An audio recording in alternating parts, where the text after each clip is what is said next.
प्रखर श्रीवास्तव और आप देख रहे हैं यूपी नाउ। और आज हमारे साथ है देश की वो चर्चित आवाज़, वो व्यक्तित्व जो कि तमाम काव्य मंचों में जाना जाता है, पहचाना जाता है। जी हाँ, मैं बात कर रहा हूँ उनकी, इनके शब्द में है तलवार। उनका नाम है श्री अब्दुल गफ्फार। अब्दुल गफ्फार, बहुत बहुत स्वागत है आपका यूपी नाउ में। नमस्कार। मैं आपके चैनल के माध्यम से मेरे उत्तर प्रदेश के, उत्तराखंड के और समस्त हिंदुस्तान के श्रोताओं का अभिवादन करता हूँ, नमस्कार करता हूँ। अब्दुल जी, एक बड़ा वाजिब सा प्रश्न आपसे है कि वो प्रश्न, वो बात जो जनता के मन में है, वो बात मैं आपसे पूछूं, उससे पहले मैं ये चाहूँगा कि आप अपने विषय में, अपने बारे में, अपने अंदाज में हमारे दर्शकों को कुछ बताएं कि क्या है आपका काम और जो लेखनी आप लिखते हैं, इसके वजह से आप जाने गए देश भर में। अपने अंदाज में अपने बारे में अगर कुछ कहना हो तो क्या कहेंगे? देखिए, परिचय तो कवि का परिचय तो उसकी कविताएं होती हैं, लेकिन अगर मेरे बारे में आप मुझसे ही जानना चाहते हैं परिचय में, तो केवल मैं इतना कह सकता हूँ कि अब्दुल गफ्फार को इस मुल्क में सब लोग पसंद करते हैं, अधिकतर। लेकिन अब्दुल गफ्फार को इस मुल्क में वो 2-3 प्रकार के लोग पसंद नहीं करते। एक वे या तो मादरे वतन हिंदुस्तान को तोड़ रहे हैं, या फिर एक वे जिनकी रगों में खून के बदले पानी के धारे दौड़ रहे हैं। मुझे इस मुल्क में वो लोग भी पसंद नहीं करते हैं जो राष्ट्रभक्त मुसलमान अब्दुल हमीद, अशफाक उल्लाह खान और अब्दुल कलाम जैसे देशभक्तों को सम्मान देने से इनकार करते हैं और भारत माता की जय नहीं बोलने वाले उस असदुद्दीन ओवैसी को प्यार करते थे। मैं कहना चाहता हूँ, मैं उनके लिए नहीं हूँ जो भारत में रहकर भारतीय सभ्यता और संस्कृति को छापते हैं, और जब पाकिस्तान की क्रिकेट टीम कहीं जीतती है तो जाकर अपने मोहल्लों में मिठाइयाँ बांटते हैं। लेकिन हाँ, मैं उनके लिए हूँ जिनकी रगों में भरी हुई राष्ट्र प्रेम की भक्ति है और जिनकी बाजों में राणा प्रताप और शिवाजी की तलवार उठाने की शक्ति है। मैं उनके लिए कविताएं पढ़ता हूँ, मेरी कविताएं उनको समर्पित करती हैं। देश भर के तमाम लोगों जिनके प्रति आपकी कविताएं समर्पित रहती हैं, बड़े ही आदर सम्मान से आपको जानते ही नहीं बल्कि मानते भी हैं। बहुत सारे युवा जो कि आपसे प्रभावित होते हैं, आपसे आकर्षित होते हैं और वो स्वप्न देखते हैं कि मैं भी अब्दुल गफ्फार बनूं। और अब्दुल गफ्फार से मैं ये जानना चाहूँगा, अब्दुल गफ्फार बनने के लिए किस दौर से गुजरना पड़ता है, किस संघर्ष से गुजरना पड़ता है? अब्दुल गफ्फार कैसे जन्म लेता है? अब्दुल गफ्फार कैसे बनता है? ऐसा नहीं है, थोड़ी सी अगर हिम्मत की जाए, सच बोलने की हिम्मत की जाए, तो हर व्यक्ति अपने आप में एक अजमत शान शख्सियत बन सकता है। मुझे भी सच बोलने में काफ़ी कष्टों का भोगना पड़ा। मेरी जात बिरादरी में मेरा काफ़ी विरोध हुआ। जब मैंने प्रभु श्री राम पर कविता लिखी, लोगों ने मेरा विरोध किया। जब मैं गौ माता पर कविता लिख रहा हूँ तो लोग विरोध कर रहे हैं। लेकिन तमाम विरोध के बावजूद जो लोग चाहने वाले हैं, उनका प्यार मेरे साथ आशीष बनकर सदैव चलता रहता है। और आज 60 वर्ष मैंने कंप्लीट कर लिए हैं, बावजूद उसके श्रोताओं के प्यार में कमी नहीं आई है, निरंतर बढ़ती रहती है। ये उस परम पिता परमेश्वर की कृपा है, गौ माता की कृपा है। शायद मैं सौभाग्यशाली हूँ कि मुझे जनता का इतना प्यार मिल रहा है। बिल्कुल, वो प्यार मिल रहा है, निरंतरता से बढ़ भी रहा है। और गौ माता की जो बात करी उस पर भी मैं आऊँगा। उससे पहले एक आपने कई मंचों पर स्टेटमेंट कहा कि आपको कई बार जो है, जैसा कि अभी आपने जिक्र भी किया कि कई लोग आपको पसंद नहीं करते। वो कौन लोग हैं जो आपको धमकी भी देते हैं? या अगर हमारे चैनल के माध्यम से आप क्योंकि बेखौफ एकदम खुल कर बोल देते हैं, हमारे चैनल के माध्यम से अगर आप प्रकाश डालना चाहें कि जनता जो इतना पसंद करती है अब्दुल गफ्फार को, कौन से ऐसे लोग शक्तियाँ हैं जो चुनौतियाँ देती हैं? आप खुद जानते हैं कि इसी भारतवर्ष में कुछ लोग ऐसे हैं, चंद लोग जो खाते तो यहाँ की हैं लेकिन बजाते पाकिस्तान की। उनके जहन में पता नहीं विष भरा हुआ है या भर देना चाहते हैं। वो यहाँ मिलजुल कर रहने में विश्वास नहीं करते। मेरा उन सब से कहना यह है कि हम ये गुलिस्तान है, यहाँ सब लोग मिलजुल कर रहते हैं, हमें खुश रहना चाहिए। अभी मैंने कल 4 पंक्तियाँ लिखी तो मुझे उस पर ही पंक्तियाँ नहीं लगी। मैंने ये जो आतंकवाद कश्मीर में चल रहा है, और हमारे जाबाज सैनिक जिस तरह से आतंकवादियों का सफाया कर रहे हैं, मैंने कहा 4 पंक्तियाँ पोस्ट करी, फेसबुक पर हुई, लोगों ने उसका विरोध करना शुरू किया। वो पंक्तियाँ मैं आपको नज़र करता हूँ।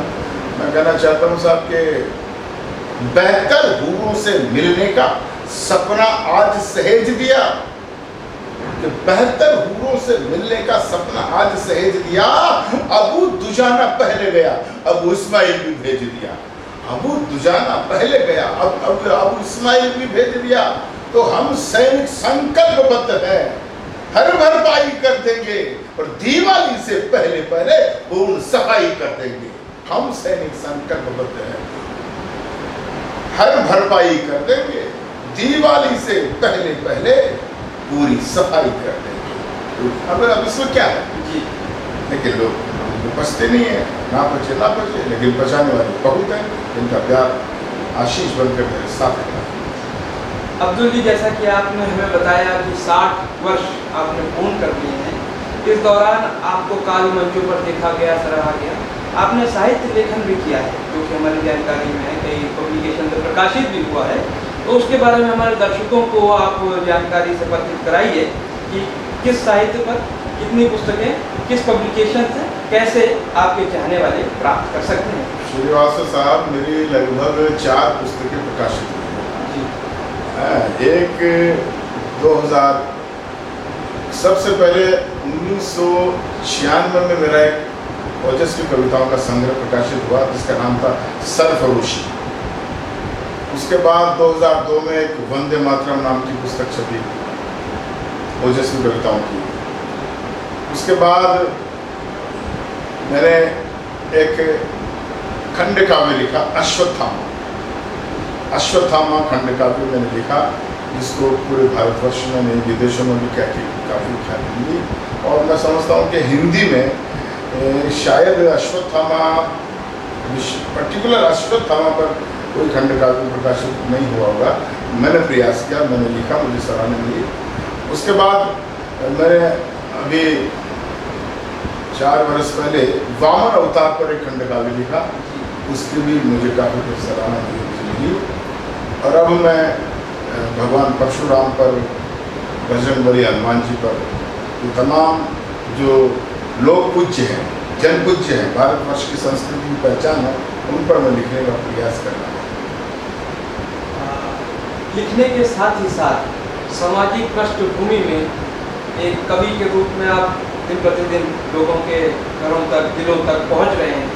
और इसी के साथ एक जिज्ञासा हमारे भी मन में है कि राजस्थान सरकार में क्या मंत्री के रूप में भी आप कार्यरत रहे, उसके बारे में हम जानना चाहेंगे कि अब्दुल गफ्फार का राजनीति से किस प्रकार जुड़ाव हुआ और कैसे।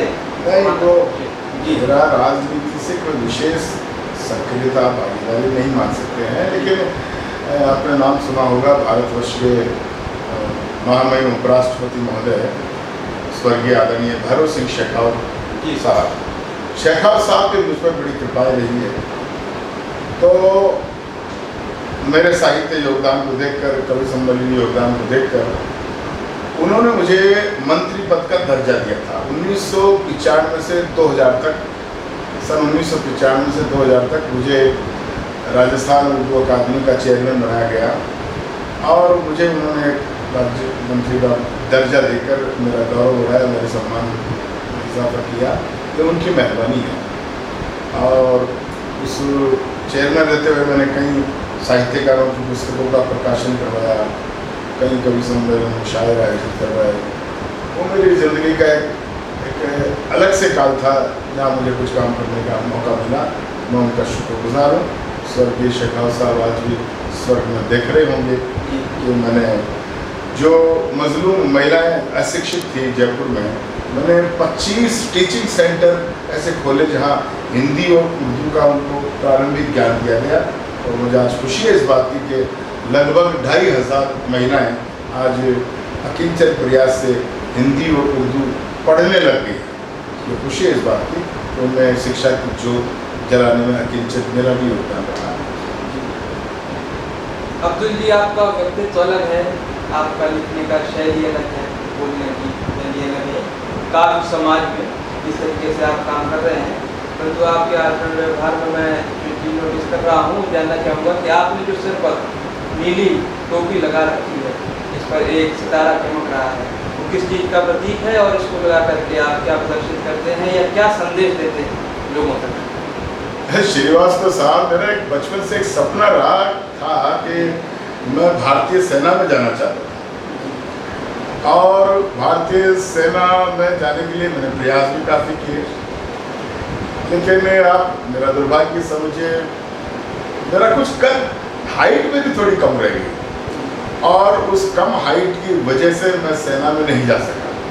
लेकिन देश की सुरक्षा में संलग्न रहने का जो सपना मेरा है, वो मैं अभी कविता के मंच पर भी साकार कर रहा हूँ। और इस जहाँ तक स्केप का सवाल है, लोगों ने मुझे एक बार मैंने लगाई, मेरे कुछ राजस्थान में राजपूत कम्युनिटी ऐसी है जहाँ ये इस तरह की टोपी लगाना आम समझा जाता है, मार्शल कौम को वो प्रदर्शित करते हैं। तो मेरे कुछ राजपूत मित्रों ने मुझे भी कहा कि आप भी लगा के देखिए। मैंने लगाई, मेरे व्यक्तित्व को अच्छा लगा, लोगों ने कहा आप अच्छे लगते हैं, बस अब लगा रखी है और चल रहे हैं मंचों पर। यही है, पहचान भी हो गई, ये फक्र है कि सेना के सैनिक भी हमारे इसी तरह की टोपी लगाते हैं। हालांकि सेना की टोपी नहीं है, एक साधारण टोपी है। मुझे इस बात का एहसास है कि कम से कम मैं इस टोपी के माध्यम से ही उन सैनिकों की भावनाओं से कुछ तो जुड़ा हुआ हूँ। अब्दुल जी, जैसा कि समय की कमी हमारे पास भी है और आपके पास भी है, तो एक अंतिम मुद्दा जो कि अगर जिसको हमने आपसे साझा नहीं किया या आपके प्रश्न को अपने दर्शकों तक नहीं पहुंचाया आपके जवाब को, तो ये हमारा साक्षात्कार अधूरा होगा। जैसा कि आपने कहा था कि शीश भले कट जाए पर गाय नहीं कटने देंगे। अक्सर जो है गाय आज भी कट रही हैं हमारे देश में, और कई सारे सरकारी रजिस्टर्ड कत्ल खाने हैं जो कि चल रहे हैं, कई हमारी सरकारों ने बंद भी करवाए। और पहले जो इतिहास रहा है गाय से विवाद का, और अब जो मौजूदा समस्या है गाय से लोगों को, और जो गाय से फ़ायदे हैं, विज्ञान है, जो औषधि है, ये तमाम सारी जो चीज़ें हैं, इसको कैसे समाधान की ओर आपका नज़रिया ले जाता है? कैसे आपने कहा कि जो गाय नहीं कटने देंगे, तो उस पर आपकी क्या सोच है और कैसे ये चीज़ संभव की जा सकती है? श्रीवास्तव साहब, हम कवि हैं जी, और कवि सम्मेलन के माध्यम से जन सलाह में जाते हैं जी। हमारा काम जन जागरण करना है, सरकार को चेताना है, जनता को बताना है। वो प्रयास मैं कर रहा हूँ और आपने देखे होंगे इसके परिणाम भी आ रहे हैं। लगभग 10 वर्ष पहले जब हिंदुस्तान का एक भी कवि गौ माता पर कविता नहीं लिखने की हिम्मत करता था, आज के लगभग 20 वर्ष पहले मैंने कविता लिखी थी गौ माता पर, जो एक बहुत प्रसिद्ध गोरखपुर की मैगजीन हुआ करती थी कल्याण अंक में गौ विशेषांक आप देखेगा, उसमें आपको उस वक्त भी मेरी गौ माता की कविता मिल जाएगी। तो मेरा बचपन से सपना रहा कि जिस गौ माता का दूध पीकर हम बलिष्ठ होते हैं, जिस गौ माता में 33 करोड़ देवी देवताओं का निवास रहता है, हम उस गौ माता के प्रति समर्पित रहें, उसकी सुरक्षा के प्रति सन्नद्ध रहें, उसकी सेवा के प्रति जागरूक रहें। मैं किसान पुत्र हूँ, हमारे घर में पशु पाले जाते थे। मेरी माँ बचपन में गौ माता का दूध पिलाकर मुझे पकवान बनाई, बलिष्ठ बनाया। मैं राजस्थान यूनिवर्सिटी का 56 किलो वेट का रेसलिंग चैंपियन रहा, कुश्ती का मैं चैंपियन रहा। तो मेरा मानना है कि वो गौ माता का दूध ही मुझे ताकतवर बनाया, और वो गौ माता का वो दूध जो मेरी रगों में खून बनकर दौड़ रहा है, आज मैं कविता बनकर ज़माने को लौटा रहा हूँ और एक माहौल तैयार कर रहा हूँ कि गौ माता की रक्षा होनी चाहिए, गौ माता अवध्य होनी चाहिए, गौ माता को राष्ट्र पशु घोषित होना चाहिए। और मुझे फ़क्र है कि इस वातावरण में हमारे अकिंचन प्रयास से, मेरे जैसे कहने के प्रयास से कुछ हो भी रहा है।